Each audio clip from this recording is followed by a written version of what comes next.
All right, Jacob, let's move it along here, man, to the Week 11 preview. Do you enjoy doing this type of stuff, man? I do. Yeah, it's one of my favorite things, man. I just love kind of looking at the outcome or the outlook, I should say, on the upcoming week. I think it's absolutely awesome just seeing what's on slate for football coming up this week. Let's jump into it, man. Obviously, the game has already been played. The Patriots beat the New York Jets 27-14. That was a lot closer than I expected going into the second half. But Patriots get the win. They improved to 9-2 over the Jets, who fall to 2-8. So the 9:30 a.m. game tomorrow, Jacob, is going to be the Washington Commanders at the Miami Dolphins. Both these teams are 3-7 right now. This is going to be played in Madrid, Spain. So you got the Commanders, obviously an NFC team. I really don't care who wins this game, to be honest with you, man. Maybe if the Commanders beat them, maybe Mike McDaniel will get fired or we can get him in-house as an assistant or something. That'd be kind of cool. He's a really, really good running game mind, by the way, but it's obviously not working in Miami. So you got anything to add to that game there before we move along? No, not really. Like you said, if the Dolphins can maybe just knock down the Commanders a little bit more, to me that would make a little more sense. But like you said, I like that weirdo Mike McDaniel. Let's bring his little weirdo butt over to Green Bay and just have him kind of, do the mad scientist thing with Josh Jacobs. That sounds all right with me. Yeah, there you go. All right, moving along. The 1 o'clock window, we get the Panthers at the Falcons. The Panthers are 5-5 going into Atlanta, who is 3-6. All right. Not a whole lot of playoff implications here. I guess the Panthers are still technically in the hunt. The Falcons, it's going to take hell and half of Georgia freezing over for them to make the playoffs. But Panthers probably have the upper hand here. However, Falcons being at home, you never know. I'm rooting for the Falcons there because I want to continue to beat down the Panthers' opportunity to make the playoffs. So anything there you want to add to the Panthers-Falcons matchup as they're 5-5 and 3-6? Yeah. Bryce Young, continues to kind of struggle, go up and down in his career. They've got him slated at 163.5 pass yards. They got Michael Penix at 225. So it does seem like they're thinking that Atlanta may be a little more explosive on offense. But, I'm cool with rooting for the Falcons for this one and just kicking the Panthers down a little bit. People think that was such a terrible win. They got 5 wins. They're right. They're still in it. Absolutely, man. Next, you've got the Tampa Bay Buccaneers traveling to Buffalo. This has got to be the Tony Romo game of the week right here. Here's the guy. Actually, no, I don't know, Jim. Right? So the Bucs are 6-3. The Buffalo Bills are 6-3. The Buccaneers are 4-1 on the road. The Bills are 4-1 at home. Something's got to give here. 39 degrees. Looks like it's going to be partly cloudy. Cold weather game there at Buffalo at Orchard Park. So obviously, I'm a Bills fan for this game, man. Let's hope the Bills go in there and kick the crap out of the Buccaneers somehow, some way. If that happens, then the Bucs are obviously going to fall to 6-4, and that helps the Packers' opportunity to make the playoffs on down the road as well. Yeah, I've always said if I wasn't a Packers fan, I probably would gravitate towards being a Bills fan. Same. I don't know why. It just kind of feels right. I also had a guy that I played high school football with that was drafted by the Bills, so that was kind of cool. But that being said, I think that the market is kind of looking at what you said being a cold weather game and kind of slobber knocker. They got Josh Allen only slated at 213.5 passing yards and Baker Mayfield only at 205.5. So wow. I think they might be expecting maybe a defensive battle, more of a run game battle, but old school football, I feel like that's going to be a fun one to watch. Yeah, no doubt about it. All right, moving along. The Houston Texans at the Tennessee Titans. Texans come in 4-5. The Titans are sitting at 1-8. It looks like it's going to be 65 degrees and beautiful down here in Nashville. So I think Texas probably go in there and get a dub. Not a whole lot on the line for me in terms of that. Maybe are the Titans going to continue to kind of revamp everything? Maybe they make a complete overhaul. I don't know. They got to get ready for that new stadium, Jacob. You used to live in Nashville. It's ugly down there right now, dude. They're 0-4 at home. Yeah, I mean, what do you think about that stadium, first of all? Do you like it? It's got way more of a college feel. Nissan, what was it, Nissan Stadium? Their current field, right? Yeah. I personally like it. It's got a lot of sentimental value to me. It reminds me of Commonwealth Stadium, where now it's called Kroger Field, where Kentucky plays. So it's kind of that same type of dual stands. You got some of the press boxes in the end zone, or just some of the cool stuff in the end zone. I personally like it. And, they moved from Houston to Nashville right when I got out of high school, and I moved to Knoxville. So met a lot of Titans fans down there in Knoxville. and it's just got a little sentimental value to me. I personally like that type of stadium, but I'm going to hate their new one that for some reason you're in Nashville and you're going to build a damn dome. It's my fault. It's tough. No, I personally really like the stadium too, to your point. Me and my old roommate Moonshine, who was a Cowboys fan, we would just go and buy tickets for dirt cheap, and I'd wear my Packers uniform or jerseys, and he'd wear his Bears, and we'd have people just taunting us and yelling at us the whole game. It was great. But yeah, I see the Titans probably going to drop one, unfortunately. Texans, I think Davis Mills actually is a better backup than people give credit for. Yeah. Seems like he plays with a lot of heart. So he's slated at 215.5. Cam Ward only at 181.5. There you go. All right, moving along. This is one of the games I'm most interested in right here, man. Oh, yeah. I hate that it's in the same window as the Packers, but you've got the 6-3 Chicago Bears going into Minneapolis to take on Jacob's second favorite team, the 4-5 Minnesota Vikings. The Vikings are 1-3 at home. The Bears are 3-2 on the road. The Bears are definitely hands down playing way better football than the Vikings right now. However, here are the rankings, guys. The Chicago Bears offense is now 11th in scoring in terms of points per play. Right? The Minnesota Vikings defense is 20th in points per play allowed. So you would give the advantage to the Bears there. However, as Lee Corso says, not so fast, my friends. Chicago's defense is 29th in points per play allowed. Minnesota's offense is 15th in points per play on offense, okay?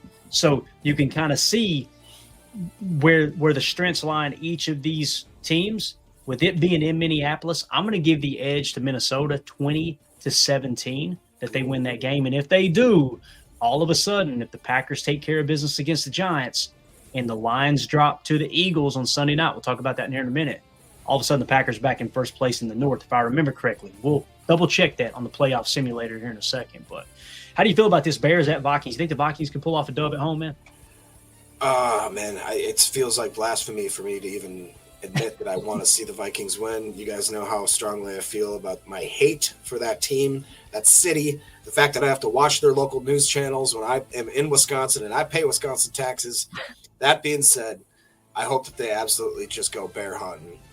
It'll be opening deer season in, I believe it's Minnesota at that time. So, go bear hunting, man. Go and get some pelts, put them on the wall. And then, like you said, if we do handle our business and if the Lions have a little mess up against the Eagles, then we're right back in the thick of things and leading the division and have I would argue probably, gosh, I don't know the metrics, but I have to imagine it'd be over 90% chance of making the playoffs at that point. Because even with the loss last week, I believe Ryan said we were at an 82% chance of winning. So now that we're into this division, but that being said, anything can happen in the NFC North when they play each other.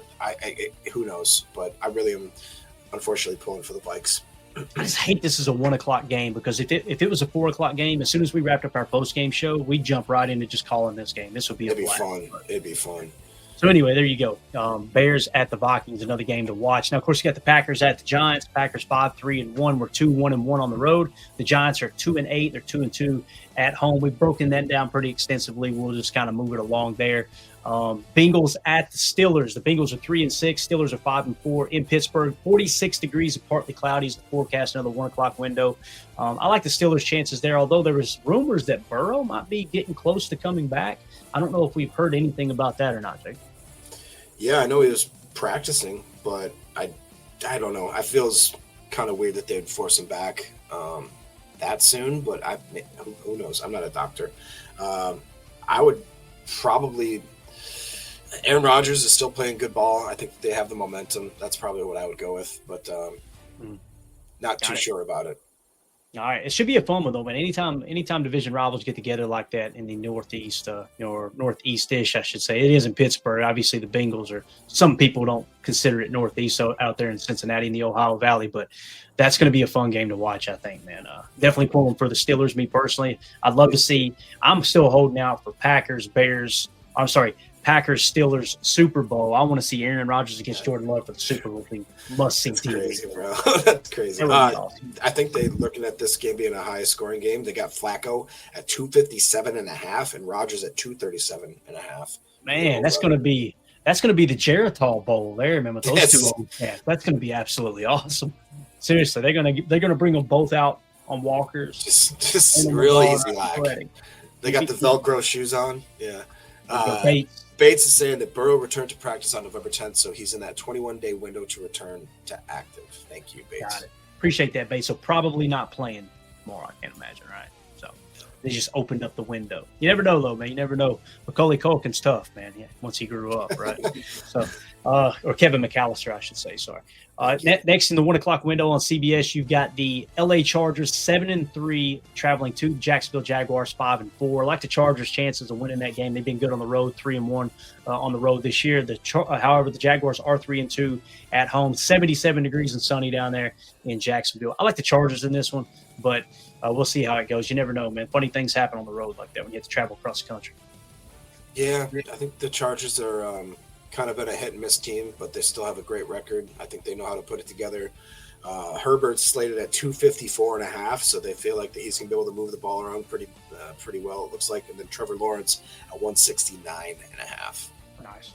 Jordan Dixon reading the chat said Clayton got me feeling things with this Steelers versus Packers Super Bowl. It would be wild, man, for sure. It would be absolutely wild. All right, moving along.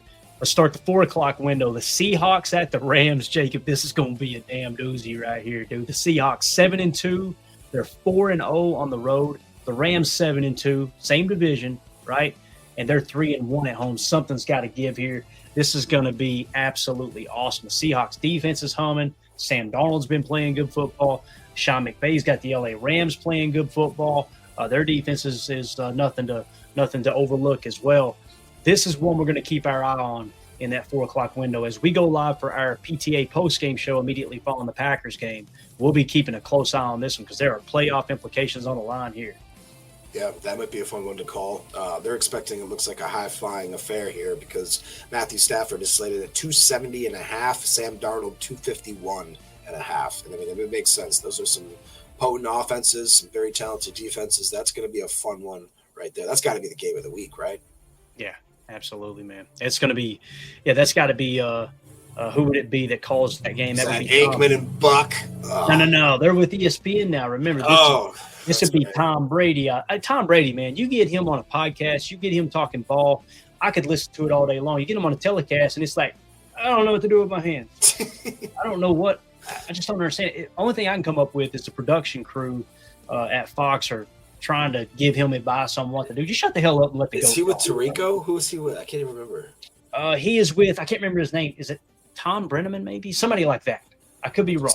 You guys let me know in the chat. But Bates, let us know. Come on, Bates. Yeah, it's somebody that's like, I don't consider him upper echelon, although he's probably been calling games since before I was born.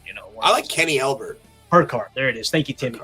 B. Timmy said, yeah, Burkhardt. So appreciate it, buddy. Yeah. All right, moving along. Got another AFC or NFC West showdown here in the 4 o'clock window. The 6-4 49ers going down to the 3-6 Cardinals. 49ers probably go down there and take care of business, but the Niners are 4-2 on the road. The Cardinals are 1-3 at home. The Packers already beat them on the road this year. Probably going to be the Niners in this one, although I am going to be a Cardinals fan. We definitely want them to beat the 49ers in this one. Yeah, go Birds, go Cards, whatever your guys' chant is. Jacoby Brissett slated. It looks like they're going to get Brock Purdy back as well, so that doesn't bode too well for Cardinals fans. But you never know. Brissett played good against us. He could play good, and it's the NFL, so anything can happen. Brissett slated at 227.5, Brock Purdy at 254.5, so they expect him to have a pretty good resurgence coming back from the injury. Got it. All right, continue with the 4 o'clock window. The Ravens at the Browns. This is the 4-5 Ravens and the 2-7 Browns. This is not your Grandpappy's Ravens team, and it is your Grandpappy's Browns team, though. So, Baltimore probably goes in there and take care of business. But listen, guys, I'm hoping the Browns win. What I want to see happen is I want to see the Ravens, when they come to Lambeau Field at the end of the year, I want them to be out of playoff contention is what I want. Problem is they're just one game behind the Pittsburgh Steelers right now, if I remember correctly. So, with that being said, I'm with Jay. Ravens probably win by 40, but I'm rooting for the Browns because I want the Ravens to come into Lambeau. Yes, let's put Lamar on IR. Let's just scrap it up for the year. We'll reset next year. Injuries got us this year, top thing. So how do you see this one, man? Do you see that the same way? Do you want the Browns to win, or am I overlooking something there? No, I mean, obviously I want the Browns to win. Is it a long shot? Totally, 100%. But that being said, the interdivisional games, again, like we talked about, those guys hate each other. Those teams absolutely got bad blood, and so that sparks a whole different type of ball game when you go into those, regardless of what the the records are. And honestly, for the Ravens, they'd probably, feel a little embarrassed. And the Browns probably like, oh, we're only 2 games under the Ravens. Like we could score 1 and we're almost neck and neck. I mean, they might be playing for something actually there. So I'm excited. Do I think it's going to happen? Nah. I'll still go put a buck down on the Browns having an upset. That'd be fun, but that's probably all that's going to happen is I'll just get excited for a couple hours and then reality will set in. But this next game here, I'm not saying this will put the Chiefs out of the hunt, but I do think it's going to be very, very, very telling of how the rest of the season, their season is going to go. The Chiefs are 5-4. They're 1-3 on the road. They're traveling to Denver to play the Broncos, right? Who are 8-2. They're 5-0 at home. If the Chiefs lose this game, Jacob, and listen, all signs are pointing to the Broncos should win this ballgame. They got an undefeated home record. Mile High's been rocking this year, whatever they're calling it. Besco Field at Mile High / Tullet, whatever. I don't know what the hell they call it. But if the Chiefs lose this game, boy, their backs are going to be against the wall because the Broncos are starting to run away with this thing big time. What's wild to me, though, if this is accurate, 70 degrees in Denver for this game, that's absolutely wild there. So maybe somebody was high over there at AccuWeather when they put that report in. But nonetheless, Chiefs at the Broncos. Broncos playing damn good football. We got to face them here in a few weeks. Yeah, I mean, the Broncos are firing on all cylinders. Peyton's got that team just playing very, very almost, I wouldn't say perfect, but they're about as close as you can at home. Obviously got the perfect record there. The Chiefs, not so good, 1-3 in away games. I mean, it is interesting. They have Patrick Mahomes slated at 263.5, so they do feel like he's going to come out and start chucking the ball, which honestly is probably what they have to do against the Broncos team. They could score on offense. I'm really like their defense, the way that, that Nick Bonito, I don't think he gets enough credit for him being just an absolute stud. And I would hope that the Broncos, never thought I'd be a Broncos fan after what that stupid John Elway did to me when I was a little boy. But that sounded really bad, Jacob. I stand by what I said. He hurt me. All right. My dad, I cried. My dad's like, we don't cry. Anyways, it's a long story. I look for the Broncos to go ahead and take the win there, send the Chiefs licking their wounds and actually having to be they'd be an even team. That'd be interesting. Yeah, definitely. All right, man. J. Cole in the chat said Chiefs will use devil magic to win the game. That's a fact right there. Yep. That's a fact. Jerry in the chat says Broncos are on the edge of losing half the time. I bet they choke. All right, we'll make a note of that. If they do choke, we'll give Jerry credit for that for sure. I'll have to remember that. All right. Up next, the Sunday night game of the week on NBC/Peacock. Been waiting all day for Sunday night, Jacob. This is a doozy. You got the 6-3 Detroit Lions who are playing damn good football right now, going into Philly to face the 7-2 Eagles, the number 1 seed in the NFC. The Lions are 3-2 on the road. The Eagles are 3-1 at home. You're looking at about 44 degrees and clear skies. Beautiful night for football. Just a little bit chilly. Man, I hope the Eagles throat stomp the heck out of the Lions in this game. With that being said, the Lions are playing damn good football right now, man. Who are you rooting for in this one, Jacob? Go Birds, which I hate. My old roommate was a diehard Philly fan, and it stinks that they've kind of, it's them and KC right now. I think they're just the perennial dogs that you have to worry about. And the Lions are right up there too, and that pains me to say as well. But I think if Jalen Hurts goes in there and, does what they do and just plays smart football, they're just too good in the trenches, man. And I feel like the Lions are a little more weak in those areas compared to years prior, just from a lot of the retirements, the injuries, all that kind of stuff, still not getting healthy. But like you said, man, they're biting kneecaps. I hate to admit it. Dan Campbell seems to year in and year out put together a good squad of guys that play absolutely very physical football. And that's what they're going to need if they're going to try to beat the Eagles. However, go Eagles. Let's come on, get this over with. I'll just close my eyes and, wait till it's over. Yeah, absolutely. So again, Lions at the Eagles. Much like John Elway did to me when I was a boy. We're rooting for the Eagles to get the win there. We got to get that clip. So we hopefully the Eagles knock off the Lions, and that'll help the Packers' chances of reclaiming the North if everything goes the Packers' way this week. And then, of course, Monday Night Football, boy, they could not have picked a worse game, let me tell you. You got the 3-5-1 Cowboys that are 1-4 on the road going to the Las Vegas Raiders, who are 2-7. They're 1-3 at home. Boy, what a stinker. Jacob, dude, you got anything you want to add to that one? I really don't care who wins that game. I kind of hope both teams lose, to be honest with you. Yeah, they got Dak slated at 257.5, Geno at 235.5. I mean, this is as close to the Turlet Bowl as we're going to get. J. Cole, he says, Jacob better not hope that no one clips that. Emilio's already going to listen to this, and it's going to be clipped, all right? So I'll wake up tomorrow morning to it as my alarm, I'm sure.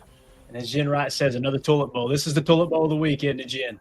I think they should just give them both a tie and let everybody go over and enjoy the slot machines. You know what I mean? Just y'all go hang out for this little team bonding activity. Nobody wants to watch this game, right? So, yeah. As Holmes MD1 says, what, you think God never farted? You think God never farted? So, yeah, there you go. There is your Week 11 slate of games. Now, Jacob, this is where it gets fun, man. This is when we jump into the playoff simulator. Let's talk about what's on the line. We've kind of given you guys an idea of who we're rooting for this week. So let's go through and pick these games, all right? And we'll throw it into the playoff simulator. Hopefully you guys can see this okay. Now, listen, we'll pick the AFC teams, not that it really matters. But let's just kind of – first time through, Jacob, let's say what we think's going to happen. Then we'll clear it off, okay? And then we'll jump back into, okay, best case scenario, worst case scenario for the Packers, if that makes sense. So, with that being said, Washington at Miami, who do you got here, man? I think Washington's probably going to – well, no, yeah, I think Mariota's a better quarterback than people give him credit for. I think the Dolphins are sliding. I think I'll go Washington. All right, Washington gets that win. The Cincinnati Bengals at the Pittsburgh Steelers. I'm going to go with the Steelers in this one, okay? I agree. We'll pick that. Next, you got the Chargers at the Jaguars. Who do you think is going to win that one, Jake? I think it could be a tougher game than people think, but I'm going Chargers. Gotcha. I could see that, too, being like a one-score game, 3-point game, something like that. Next, you got Tampa Bay at Buffalo. Realistically, we're trying to pick who we think is going to win here, okay?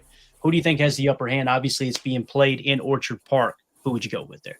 I think it's Buffalo. Buffalo, okay. So Buffalo gets the dub. That helps the Packers a lot, I feel like, long term for sure. Next, you get the Chicago Bears at the Minnesota Vikings. I picked the Vikings to win by 3. Do you see it different? Do you think Chicago goes in there and gets that win? I think the Vikings win at home. Yeah. Okay. If it was on the road, I agree with you. Like if it was in Chicago, probably go with the Bears here. So, all right, so the Vikings get the dub there. Houston at Tennessee. Not that any of us care, but who do you think is going to win that? Houston. All right, we'll give it to the Texans. Next, you get the Carolina Panthers at the Atlanta Falcons. Who do you want to pick there? I think my gut's telling me Atlanta, even though I wouldn't be surprised if Carolina wins. Let's take Atlanta. All right, Packers at the Giants. Do we both agree? We think the Packers should go in there and take care of business, right? The real G's, yeah. There you go. And then you got the Seattle Seahawks at the LA Rams. Who do we think's got the upper hand there, man? That's going to be a hell of a ball game. I think I trust McVay. I think I'm going LA. That rhymed. You do it all the time. All right, San Francisco at Arizona. What are we thinking there? Got to be San Fran, right? Purdy's coming back. Got to go San Fran. Got to go with the Niners. All right. Baltimore at the Browns. As much as I want the Browns to win, I think Baltimore probably gets the dub there. You agree? Yeah, I do. All right. Next, you got the Chiefs at the Broncos. Do you think, like Jerry said, the Broncos kind of scraping by, winning these close games? Do you think that the Chiefs go in there and upset them? Or do you think the Broncos come out victorious? Just because I feel like that the league just wants KC to not be out of it, I think I might have to side with Jerry all of a sudden. Now that I think about it, it just sounds like that type of game where it'd be a Patrick Mahomes. Here's the guy. All right, we'll go with the Chiefs, unfortunately. Lions at the Eagles. Remove our Packers fan. Which team do you feel like has the true edge here? And I'm genuinely asking. I'm not trying to sway your opinion. Again, we could pick best case and worst case here in a second. How do you see that? I think if it's an old school thumper game, it's Philly. But I think if they get a little tricky, the Lions can squeak one out. If I had to do a coin toss, I'd go 60% Philly. Okay. So we'll go Philly. I feel like Philly can win that ball game too. The Lions are playing great football. If this was in Detroit, I'd probably side with the Lions. But it being in Philly, I'm going to go Philly as well. Their fans are vicious. Yeah.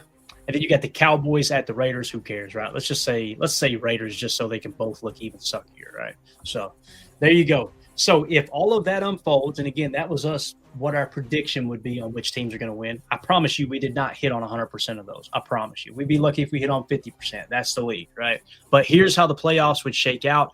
In the AFC, the number 1 seed would be the Patriots, the 2 seed Indianapolis Colts, 3 seed LA Chargers, 4 seed Pittsburgh Steelers, 5 seed Denver Broncos, 6 seed Buffalo Bills, 7th seed Kansas City. So even with Buffalo winning that game, right? Actually, no, not Buffalo. Kansas City did win their game. So Kansas City winning that game, they're the 7th seed. This is a good example. Let's say the Broncos beat the Chiefs.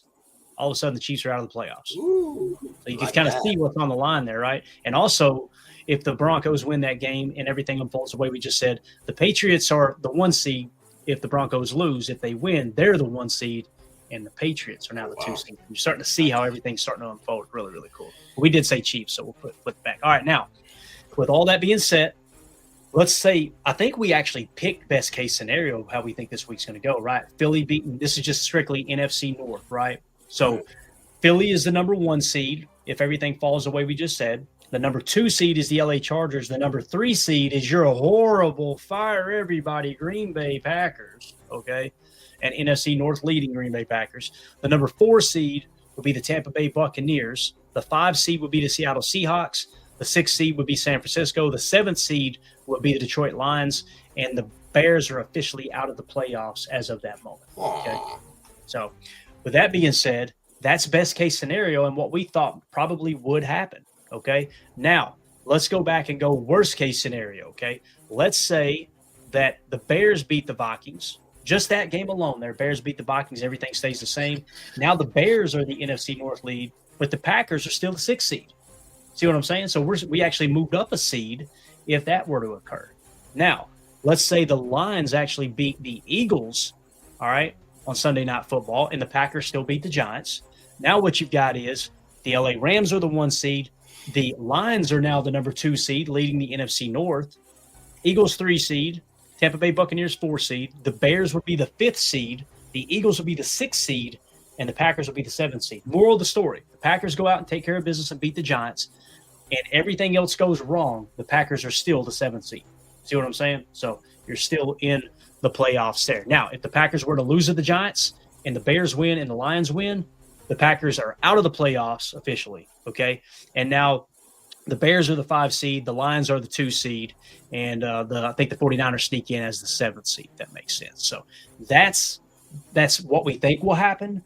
That's best case scenario and worst case scenario. So with that being said, going back to what we think is going to happen, this may be what we're looking at here this week following week 11. If the Packers take care of business, the Vikings beat the Bears, the Eagles beat the Lions, we're sitting here in the lead in the NFC North going into week 12. Thoughts, Jacob, comments before we wrap up, sir? Yeah, I mean, I love this exercise just because it does show you how close, 1 or 2 games can drastically reshape the whole aspect of the playoff picture. It is, I think the NFC North, I think you'd have to argue is probably one of, if not the most competitive divisions in the NFL, which is, equally fun to watch and freaking nerve-wracking. That Seattle LA matchup is pretty awesome to see how that dictates kind of the top and the bottom. I think that this may be the deepest playoff seed that we've had in a long time.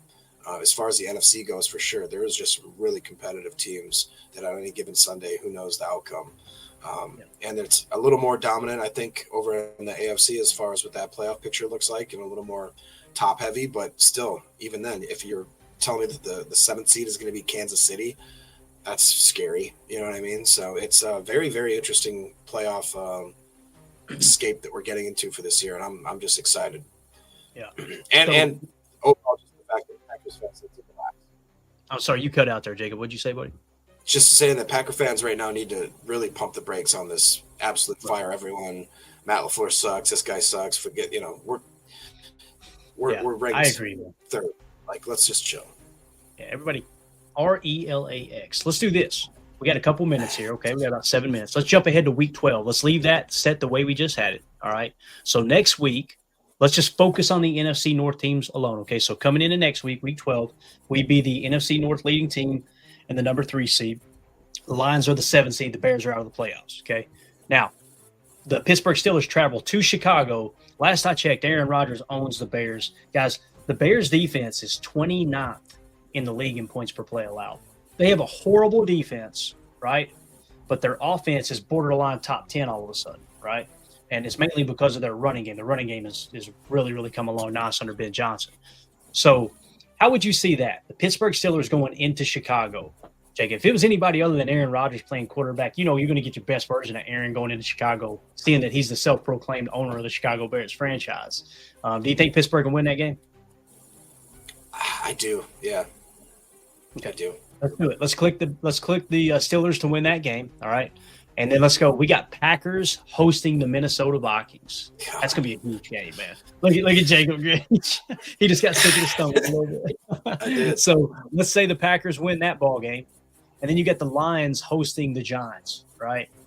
I think we both agree. Lions take care of business at home right there, right? Yeah. So with that being said, if that happens, then next week the Packers are still leading the North at 7-3-1. The Detroit Lions are the 7th seed, okay? And the Bears are out of the playoffs once again. Okay. Now let's say the Packers win and the Lions win.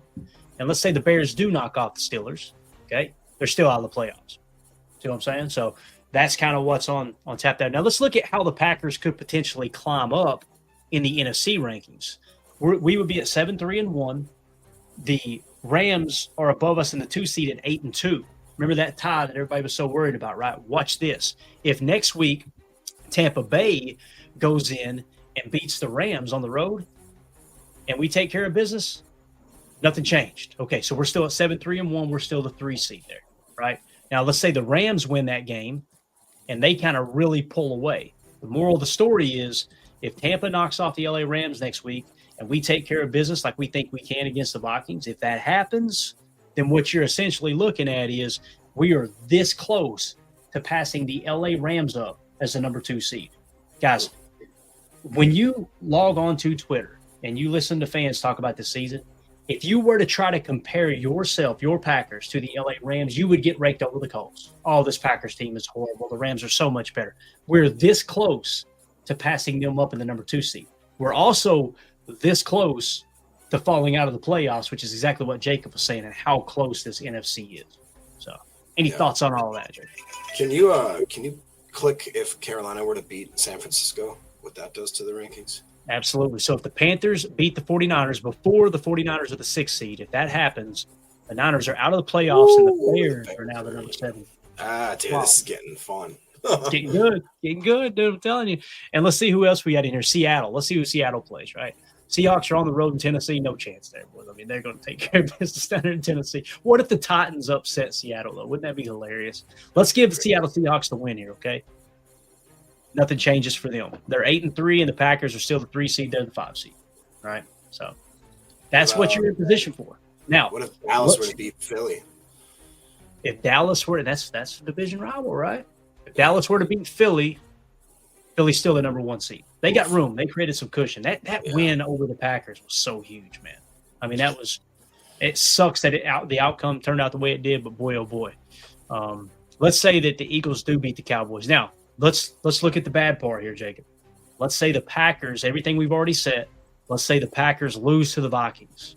If that happens, the Packers fall from the 3 seed to the 7 seed, and the Lions are now the 3 seed. The Bears are the 6 seed. The Packers are the 7 seed. So you got 3 of the 4 NFC North teams in the playoffs if that happens. So again, the moral of the story is take care of business this week against the Giants. You actually give yourself a little bit of cushion, right? And what it really comes down to is for the remainder of the season, the Packers can lose 2 games, still win 11, which I predicted they would be at this year, right? 11 to 13 wins, ceiling 13, no less than 11 wins. If you lose 2 of the rest of the season, you can lose 2 games and still finish with 11 wins. You're going to get in the playoffs. It's going to be – I don't see a scenario where the Packers win 11 games and they don't make the playoffs, okay? So with that being said, when you look at the remainder of the Packers schedule, it's going to come down to, I think personally, I think it's the Broncos.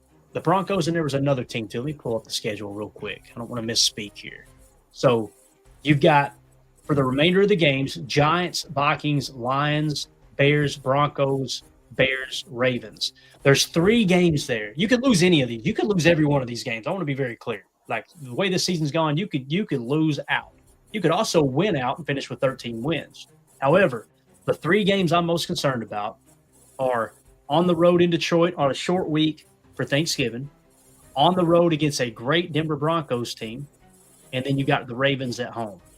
Me personally, I could see it being you lose to the Lions on Thanksgiving Day, you lose 2 weeks later on the road in Denver, and then that Baltimore game is going to come down to you winning, you're in the playoffs. At Lambeau, cold as a well digger's ass. That would be absolutely awesome setting for Lambeau Field. And I might just have to purchase tickets to that one if that's the case. So, there you go. There is your playoff outlook for the remainder of the season. Jacob, parting thoughts, man. Let's wrap this thing up. I gotta get ready, and we're going to go to dinner tonight, run around. So no show tonight. We'll just be doing, like I said, just this one. And the content will break down for everybody on the podcast. No, I mean, like I kind of said, it shows how tight this race is coming into the final stretch here, how important it is for our team to start gelling together. Our offense needs to complement the defense, which needs to complement the special teams, which needs to get their stuff together. The sky isn't falling. We still have a really, really good team. We have a lot of talented players, some of which that we could even be getting back with the resurgence of maybe Jaden Reed and guys like that, where, we did not have them. Obviously, losing Tuck sucks, but you had to look at what Fitzpatrick, Musgrave, and now Wiley. I mean, we've got some talent still in key positions, and we just got to put it together, and we can make a pretty good deep run. If not, let's, like Clayton said, let's see that Steelers-Packers rematch for the Super Bowl. How historic and awesome would that be? In the meantime, have a little bit of, chill, man. Just enjoy the ride. We're still ranked very, very highly. We get 1 or 2 wins, and we almost, like Clayton said, cement at least some sort of chance in the playoffs, and that's all you can ask for year in and year out. Yeah, and listen, I know there's some people that aren't happy with the results of the season so far. I completely understand and relate. If you win against the Browns and you win against the Panthers, right, if you win those games, then you're sitting at the top of the NFC. So I completely understand where you're coming from. But I'm with Jacob. We got to pump the brakes. We're talking about firing the 14th all-time winningest coach in history. Somebody asked me yesterday, said, man, if he's so that high, where does he's got to rank top 5 for the Packers, right? No, he's actually second. In Packers franchise history, the only coach that Matt LaFleur's winning percentage is underneath is Vince Lombardi. That's it. Mike Holmgren, Mike McCarthy, Curly Lambeau, all the great Packers head coaches over throughout history. Matt LaFleur is only behind Vince Lombardi in winning percentage. Now, people immediately go, yeah, but how many championships has he got? Fair point. Completely understand. But just want to point that out. So, all right, Jake, appreciate your time, man. It's good to see you back in here. Hopefully you get to feeling better. And, we'll plan on seeing you. Will you be with us tomorrow for the pregame show, sir? Yeah, I should be. All right, it'll be a fun one, man. As the team, I'm sure they've already traveled. If not, they're in the process of traveling to New Jersey. They may be staying in the big city. I don't know, but man, when they say that's in the swamp up there, the swamplands of the Meadowlands or whatever, I drove through up there 3 years ago. Flew into Jersey, rented a car, and just drove on the Jersey side with the Manhattan skyline to our right. It's a beautiful ride. I looked there and said, oh, there's a Jets field. Damn, there is water everywhere. It's right in the middle of a swamp. It's unbelievable. So it was wild.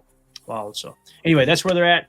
We'll be bringing you guys all the live updates from MetLife Stadium. We'll give you live footage from there, the actives, inactives, all that good stuff for the PTA pregame show. And the beautiful thing about the 1 o'clock window, as soon as we wrap up the postgame show following the game, we'll jump right into the results and give you guys an updated look at the standings, the playoff simulator, all that stuff. So appreciate everybody hanging out with us. If you would, hit like, hit subscribe, click that bell icon so you're notified when we go live in the future. We'll see y'all tomorrow, 1.5 hours before kickoff for the PTA pregame show. Everybody have a wonderful day. Bye. Here we go. Bye, guys.